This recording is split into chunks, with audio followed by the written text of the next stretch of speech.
Some of you are finding the Caregate concept a little difficult to stomach. Some of you are making the mistake of approaching the matter of consciousness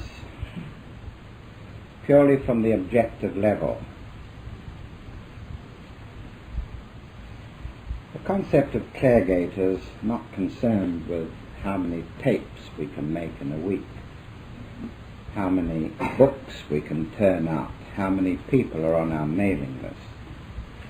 The concept of Caregate is to bring before the attention of the Anglo-Saxon subrace the teachings for the New Age. And as far as I'm concerned, those teachings are so important that if it was necessary, I would sacrifice the very last atom of anything that I regarded as valuable or precious. I'm reminded of an event in my own life that occurred in Italy during the war, when we were in a front region. It was a bitterly cold winter. We were cut off from supplies. And we were living in this little casa cottage right in the Po Valley. And we had been virtually told that our company should hold on to this position as long as possible, but we would get no supplies. It was really up to us. And our big problem was lack of fuel. And it was bitterly cold, and we were South Africans, not used to the cold. And so very slowly but surely, in order to keep ourselves comfortable if not warm, we began to scour the area around at night for wood, sticks, anything we could burn.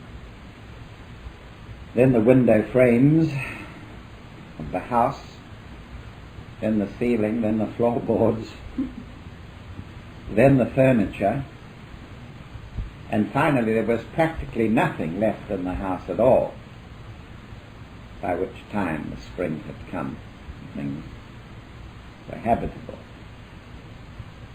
Well, that may be a picture that really lies as the background for many of us, that we have our backs to the wall and that we have practically consumed everything. Well, we're not placed in that position yet, but we are inclined to overlook what we are essentially here for, certainly in the Caregate group.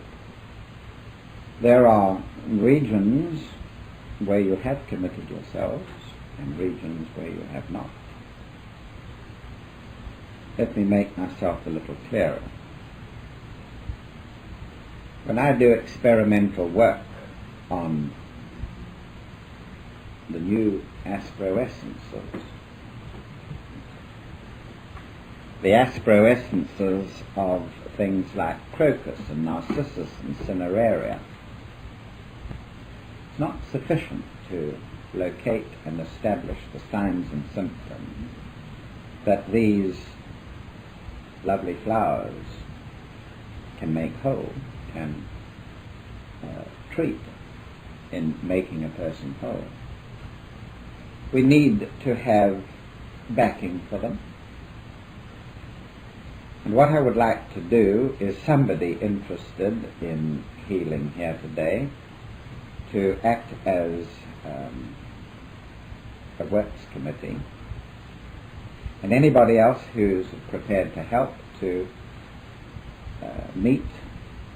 I'd like you to discuss a questionnaire, because I'm going to make available to you, or to this group, or to this committee, the appropriate tablets, astro-essences for new flowers. You will not be told what the flower is, but records should be kept so that I know what the flower remedy is that you are taking, and we want reports on the effect that it has on you. We would like that to be done, and each week that you come you could have a new set of astro essences, and therefore we need a list made of the kind of signs and symptoms you should think about. In other words, what sort of emotional experiences do I have when I take the astro essence, and perhaps some examples of it. So in that way you could help in the research work of these new astro essences. But even that's not enough. The fact that the esoteric side of it has been done, the fact that you will be trying them out experimentally on yourselves. But there is the even far more important work of generating the energies appropriate to the reservoirs of these flower symbols. You see, it is we who have to create the new age. The new age is not just a matter of some great fixed star becoming involved in an oscillation of some sort, producing a new age. We are the progenitors of the new age. We have to change the art structures.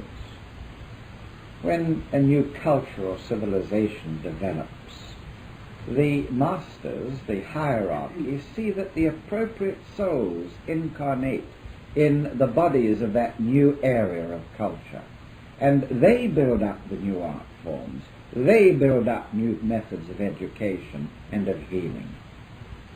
And that is what we have to do.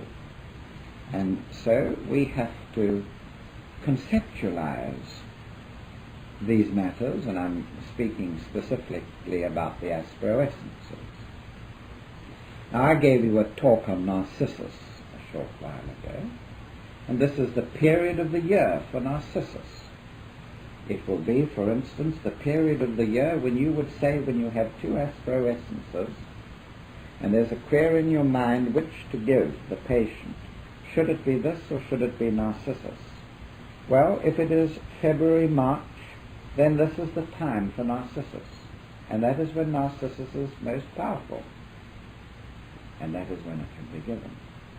But I want you to do more than that. I want you to dwell on Narcissus. I want you to think of the myth of Narcissus, of the blood drop lying in the snow. And eventually, when you know, through publication, what the symptoms and signs that Narcissus treats, what they are, I want you always, you see, in your meditation to serve. And I want you to visualize Narcissus. Study it as much as you wish. Visualize it there and go through in your space between the brow. Now, many of you are crying about meditation. Meditation is ineffectual. We can't meditate. We don't know what to do. You can talk till you're blue in the face, but we still don't know what meditation is. Well, I'm giving you some exercises of meditation. And to be able to take Narcissus, I don't care even if you have an artist here who will draw Narcissus or get a good picture from a book, and let's give everybody a Narcissus to colour in. But I want you to be able to put that there. And I want you to be able to go over the signs and symptoms for Narcissus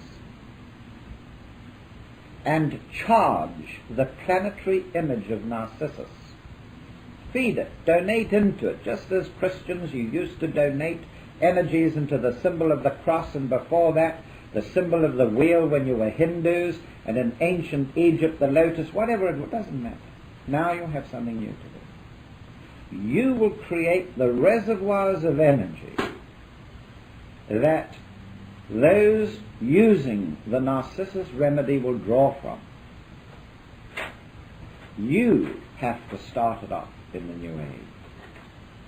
And so we're going to set about this in a methodical way, and may I just say, much against my will, in the first place, I've agreed to draw you in on it, that we will go through the astro-essences, and that you may choose to do whatever you wish, but if you want to help in the New Age work, then you can energize each of the astro-essences, visualizing the flower, putting it in your spiritual diary, having a drawing of it, several copies that you can color in outwardly so that you can see it there, and feed the reservoir of the astro-essence of Narcissus.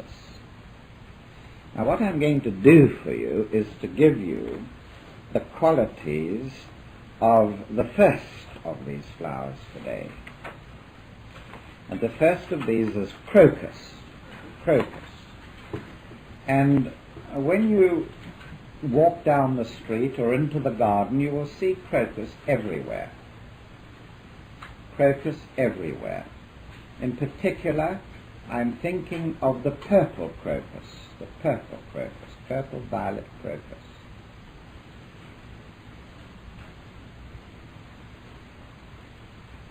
Now, when is crocus given? When is crocus given? It's for the person who feels unsettled. The person who feels unsettled. It may be for a person, it may be for a family, it may even be for quite a large group.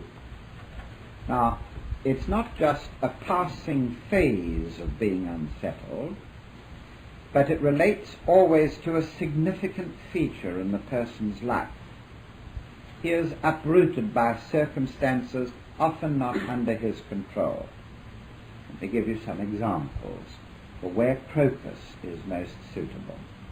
It's for the soldier returning to Civvy Street.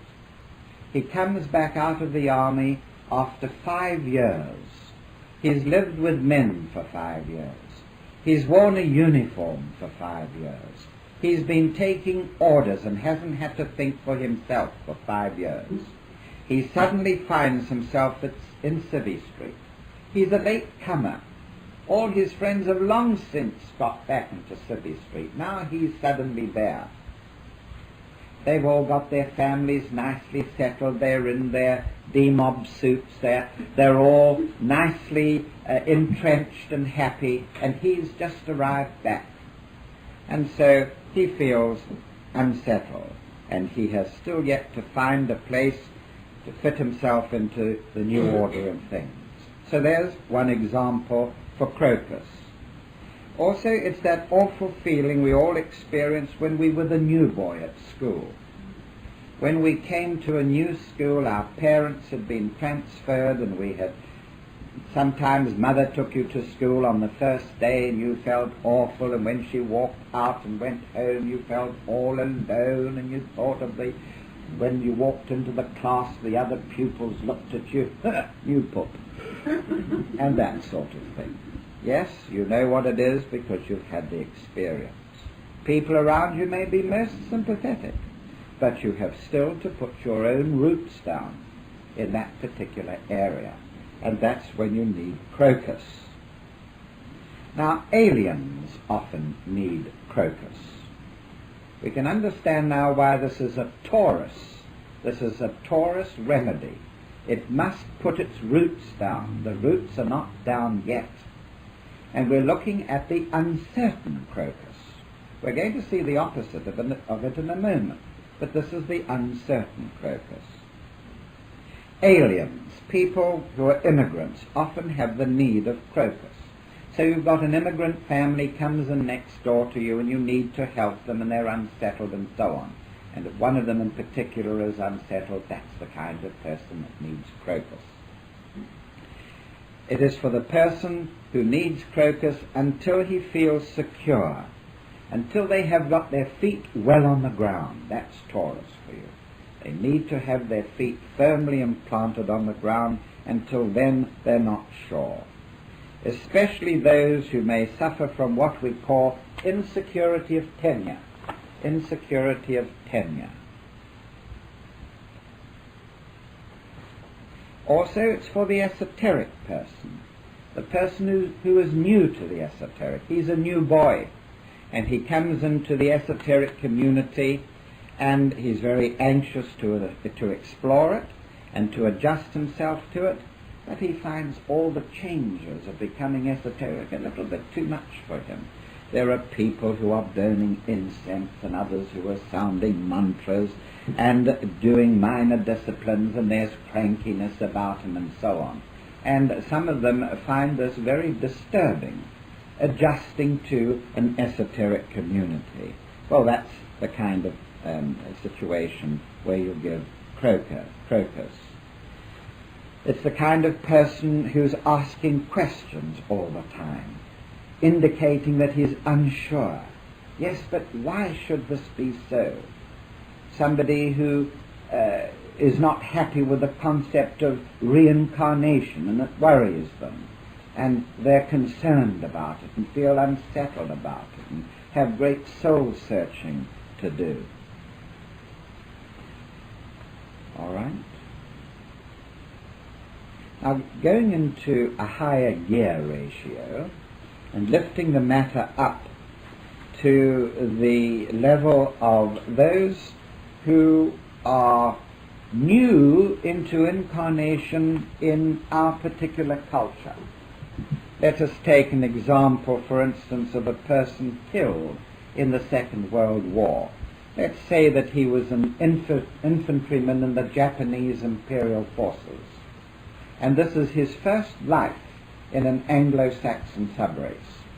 It's his first incarnation here, out of an Atlantean race into the Aryan root race. Well, that person is the kind of person who's going to find circumstances here in the West difficult anyway. He now finds himself in a Western body and no previous lives of the same experience to back him. And so there is an uprooting at a very deep level that he can't put his finger on. He's as normal to look at as you and me here. We have an example here in our own ashram. We have an example of a young man who was born in Hong Kong, as I recall it, and only there for a few months. His father in the Air Force, based in Hong Kong, he was there a few months and then left China altogether. Now, in a previous life, he was Chinese, and you can quite easily understand how this vehicle was made available very easily to a Chinese incarnation. And so there is this element of unrest carried over from a previous life to this one. And when he has this restlessness, this lack of security, this lack of tenure, as it were, that I mentioned earlier, this is an example of where crocus is required. It is the fish out of water, the fish out of water.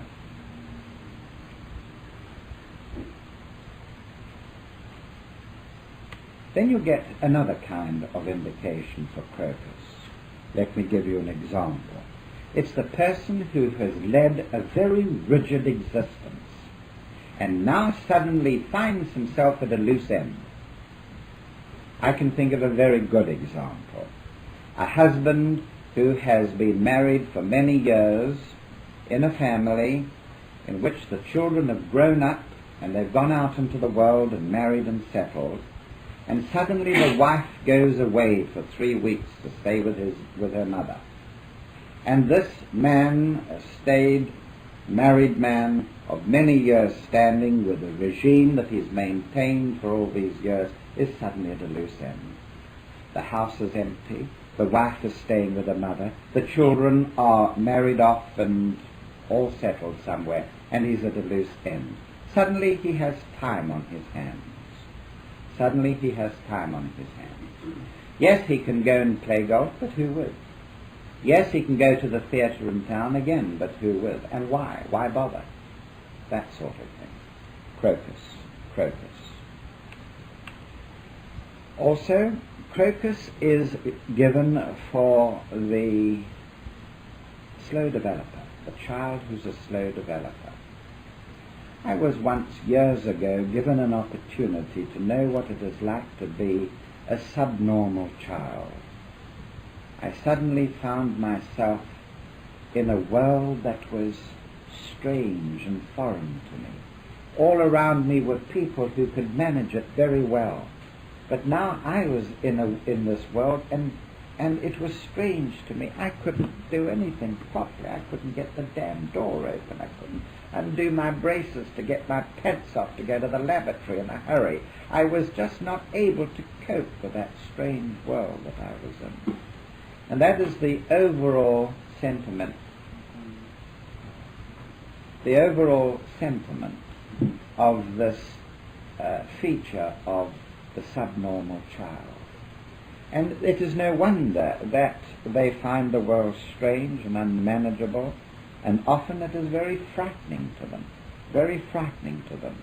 It's as if you were suddenly introduced to Venus or to Mars, and you were, well, it's like the new boy all over again at school, except now the person is subnormal. And you must understand that every day to such a child is inevitably, virtually a harassment. That the day is a constant harassment to such children. And that is when crocus can help them. But crocus is also given when the opposite applies. Now we've looked at the weak crocus person that needs crocus to bolster him, to support him, to help him. Now let's look at the strong crocus type that needs the remedy homeopathically. He's the strong crocus type. Who is the strong crocus type? This is where a personality has become fixed and rigid. Think of Taurus again, the most fixed sign of the zodiac, Taurus. Earthy and fixed. As a practical person, they are excellent. They can manage their environment just like that. They're in control. But they're as rigid as hell. And they need what we call, from an astrological point of view, vulcanizing. They need vulcanizing. And by vulcanizing, we mean the effect of having the rigidity broken, of being freed from his rigidness. And this occurs where the person has lived a long time in unchanging circumstances, especially, for instance, in a New York ghetto, or in the East End of London, where there is a Cockney dialect just for that area, where the child never goes more than a mile away from where he was born. He is in rigid circumstances, and he can be counted upon to react to such and such a circumstance in such and such a way, where there is this kind of rigidity. He knows the ins and outs of everything. He knows all the alleyways. He knows where he can nick a bit of fruit off a barrow. He knows where he can get a pint of beer when he's too young to go. He knows everything about his environment. And these kind of children grow up as rigid as anything. They're wearing adult clothes by the time they're 16 and 17. They are intractable they can't be educated beyond a certain level. They won't go any further. That's their world, and they don't want anything else. Well, the person becomes hardened and lacks malleability. And the environment has been the fashioner. This is very, very different from the arthritic type, who has many lives of being rigid. This person has been hardened like a piece of pottery. There's Taurus for you. Piece of pottery that has been hardened in the fire of experience, and they're no longer malleable. They can't be changed. And so they not only become hardened and difficult individuals, thoroughly competent in their own area, But any stranger with any sensitivity that comes near them becomes a target for their attention. They're always taunting and jibing at anybody who dares to be different to them. They are completely entrenched and fixed and rigid, and they sneer at anything else that goes outside of their own little world. So any stranger with any sort of sensitivity becomes an object of ridicule and a target for their mouths. There's Taurus again, mouthing. Now, examples of this occur very spectacularly where you've got women living together only and confined, with no men. Equally so where you've got men living together and no women, and developing a set of codes and ethics and conduct of a kind of harshness which needs the tempering of the opposite sex and doesn't get it. And so they can be heartless, repetitive, crude, and fixed. Now you'll find a good example of this in Kojak, the TV character of Kojak, who knows his environment. He knows his occupation as detective well. He knows the slang, he knows the law, he knows everything about what he's doing, and is completely and utterly competent in his surroundings. He uses the peculiar police precinct language or slang. He's impervious to anything but duty. He's relevant, he's disciplined, he's trained. He knows exactly what to do and take precautions for circumstances and so on. He is assured, rigid, hard, even though there is perhaps underneath it all, this hard, brittle surface, there is a compassionate nature. Nobody denies the compassion within. There's no suggestion that the crocus person is without compassion. They have it, but there is this harsh, brittle, rigid externa, as it were. Now compare him with his opposite in the same TV series. What is his name called? I don't know it. The actual brother of Telesavalas in the series, the plump man who talks to his plants. Stavlos, all right? I'll get that name from you. Now compare him with Stavlos. Here is a sensitive person living amongst this tribe of police officers who are as hard as anything, and he has plants which he talks to and waters very carefully, and can even sense that the plant is off colour today. And of course he becomes the butt of hardened individuals like Kojak. Now, both of those types need crocus. The one needs crocus in order to help him to adjust to this harsh environment of a police precinct, and Kojak himself needs the crocus in order to soften him, to break his rigidness. He's as rigid as anything. He admits he can't give up smoking, and so he sucks lollies in order to help him stop smoking. That's the kind of rigidness he has. And so there is your indication for the crocus. The crocus temperament in its two extremes, where there is absolute rigidity of exterior, and the other end of it where there is a fragility, a great fragility of personality. The person is brash, he can easily be broken, cracked, like the new boy. That new boy in another year will be quite at home at his school. He'll be able to throw himself around and act like all the other schoolboys. But at the moment he's brittle and he's brash. He can be easily shattered, and that's when he needs crocus.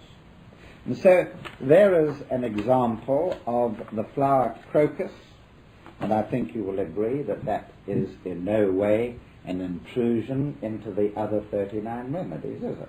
It's completely and utterly individualistic.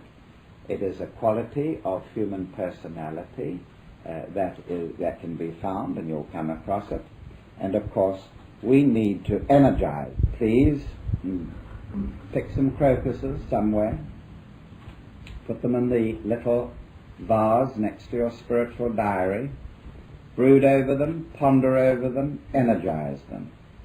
See crocus, see kojak, see, as it were, the qualities that this lovely flower, that blooms for only a brief period, is capable of, the symptoms it's capable of treating. I'm going to end with the spiritual qualities of crocus, the spiritual qualities of crocus. The crocus type who is spiritual realizes the truth and beauty. The crocus type who is spiritual realizes the truth and beauty of things that lie in the realm of silence. The truth and beauty of things that lie in the realm of silence. And in their calm serenity and security there. Say it again. The crocus type realizes the truth and beauty of the things that lie in the realm of silence and their calm security there. And of course there are immense structures, hierarchies of life on this planet that live in silence, in constant silence. Noise to them is colour. Noise to them is colour. And for the Taurus type, where the accentuation is on mouthing, opera, constant noise and so on, the spiritual quality, this one. We were looking a little earlier at the layers of consciousness, the layers of consciousness. We were beginning to understand that the layers of consciousness imply interpenetrating spheroids of spiritual crystal. And that when we meditate, we have to go beyond the level of the outer cortex of the brain. We have to sink ourselves into the world of image and symbol. And before we can pass deeper, everything must be in image and symbol. Before we can reach into these levels here of spiritual value. And so, whereas there are distinct and discrete areas on the surface of the objective brain, Mark Waite will be introducing that subject after the tea break. The structure of the surface areas of the brain and what these areas are located to in terms of objective function. We have to look at that subjective layer, that crystal sphere of consciousness, as it were, which can be apprehended only through symbols. The symbols we learn to manipulate and use in the Claregate method. And that is a separate consideration from our talks today.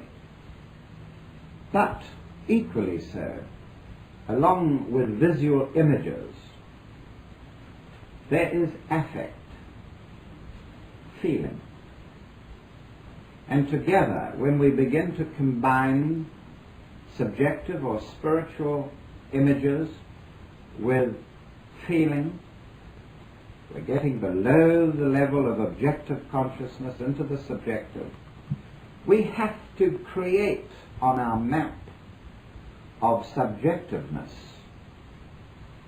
appropriate structures, and we call these spiritual values. Spiritual values. And we have to, on the path of discipleship, adopt new spiritual values if we haven't already adopted them in our previous existence. or until the moment we've trod the path. Let me go over some of these again with some comments. We learn that a certain degree of asceticism is required. That we must be very careful not to fritter away the wealth that we have or earn or entitled to. That we must learn to live without the excesses that normal people have around them. There are many reasons for this. You don't even need me to tell you what they are. That where there is excessiveness in terms of luxury, there is diversion of attention, there is loss of focus, there is irrelevance. It isn't a moral thing. It isn't a matter of being a Puritan, but the sheer need to keep your attention to things that are relevant should make you consider the path of the ascetic, of not wasting money on things you don't need, of not having luxuries which again you could easily do without, so that the attention can be given to the dominating feature in your life, which should be service to mankind, meditation, study of the esoteric classics, and these three together mirroring the soul's purpose.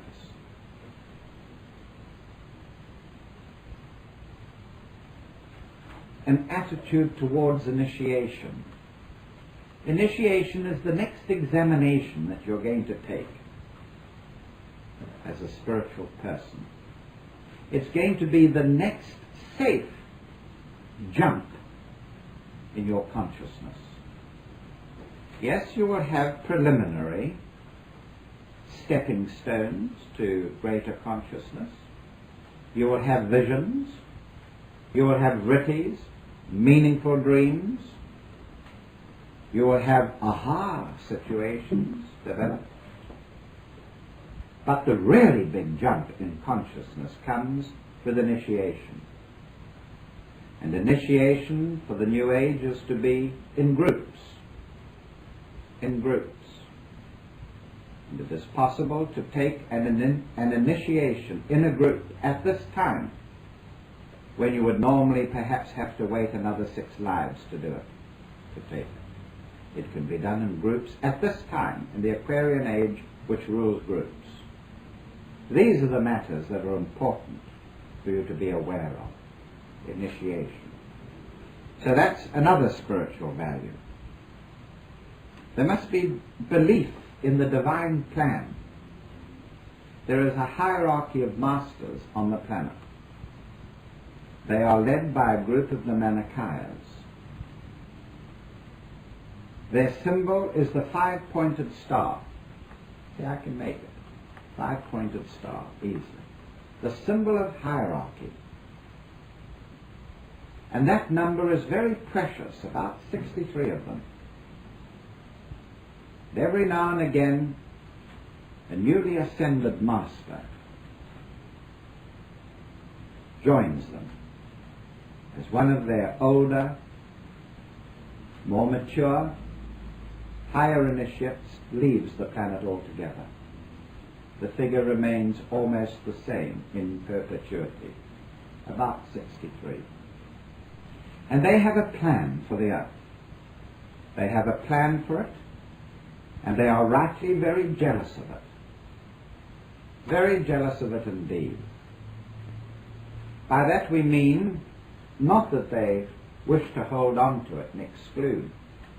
On the contrary, they wish to include all mankind in it.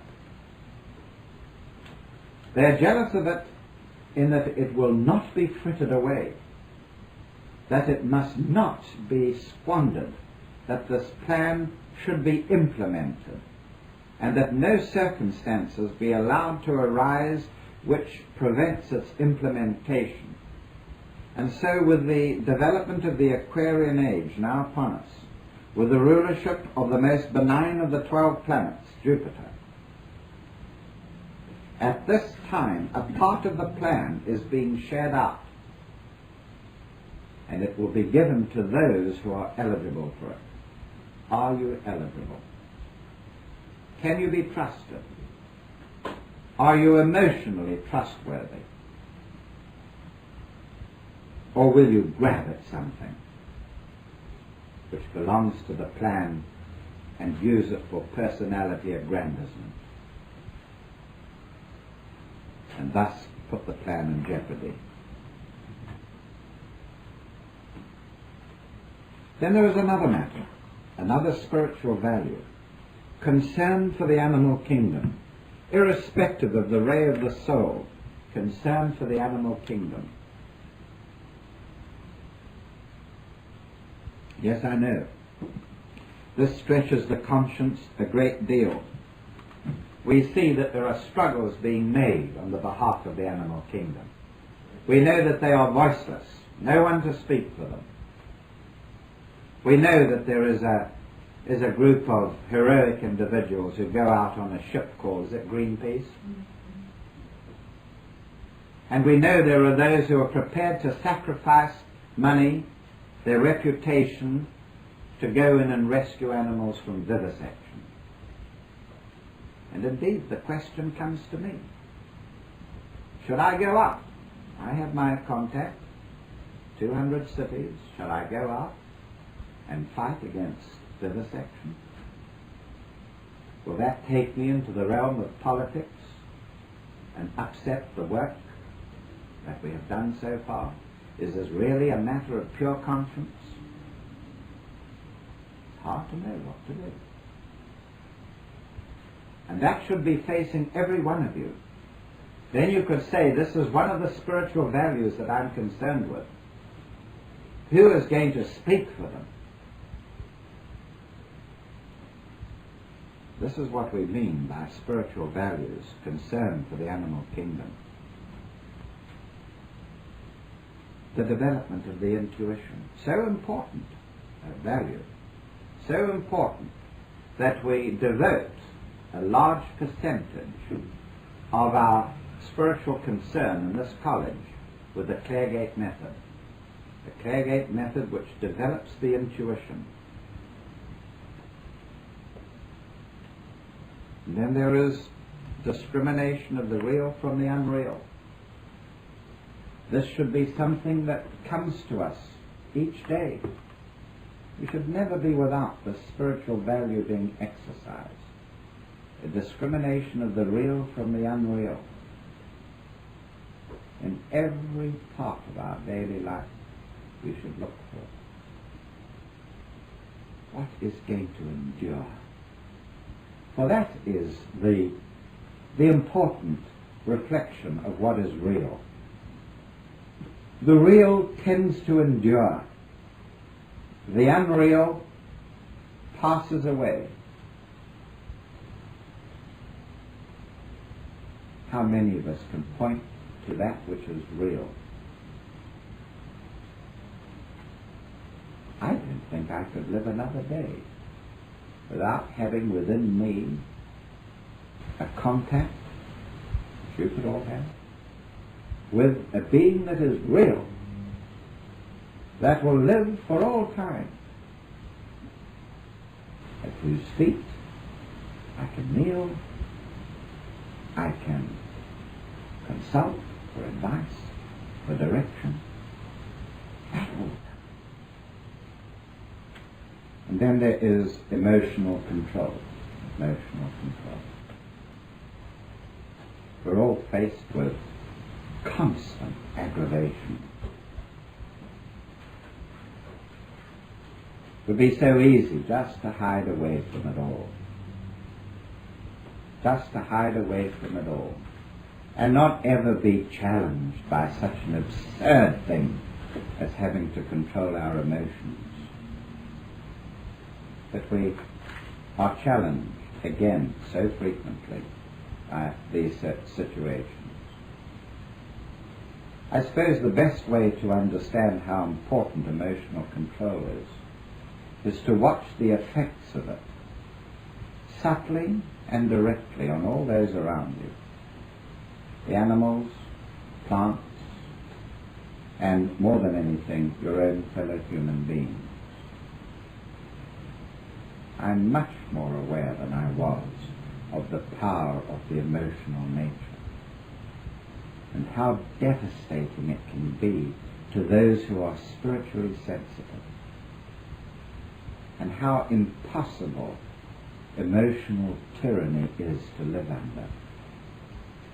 It's why many of us cannot go on with the occupations that we've had, or the relationships that we've had with people, husbands, wives, relatives, brothers, sisters.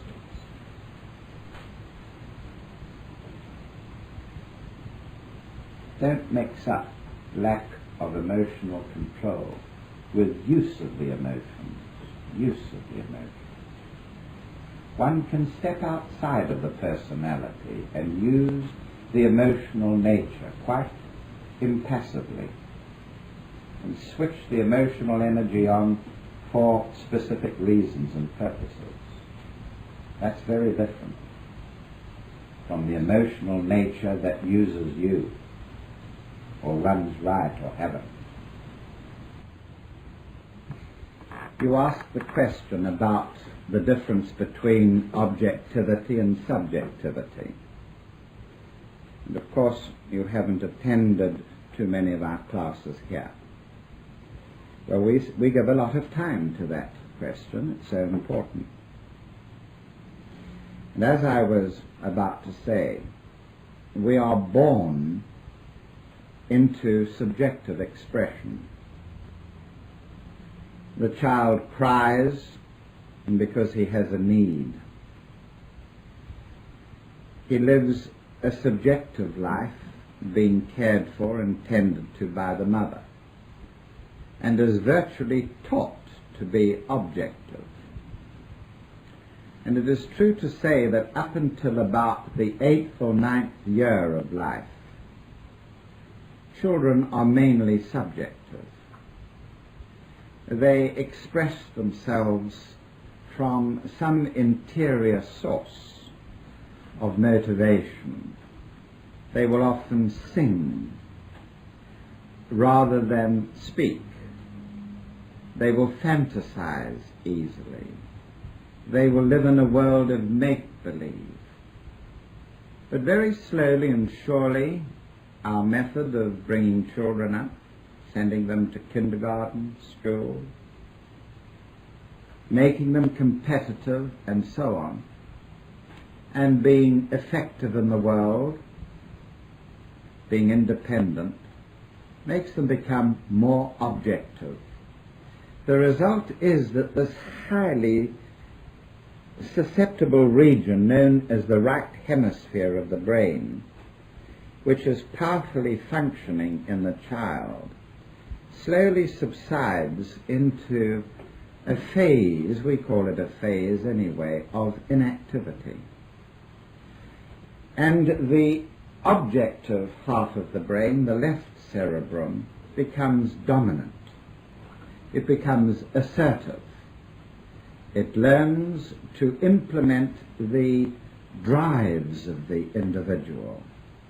The emotional needs flowing from deep levels connected to the astral world demand satisfaction.